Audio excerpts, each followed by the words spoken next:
wala tayong hearing today. No?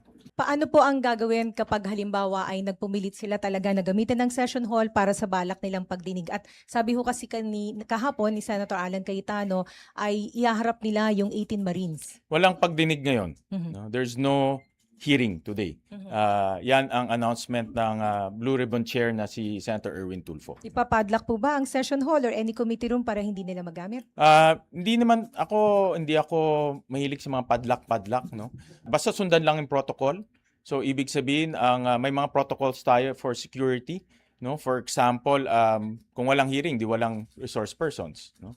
Wala ring mga arrangements kung walang hearing, no? Kasi wala naman officially hearing today. So ano po yung aktual na mangyayari o gagawin kapag ka po sila ay dumating? I cannot speculate, Nympha, pero our position ay walang hearing today.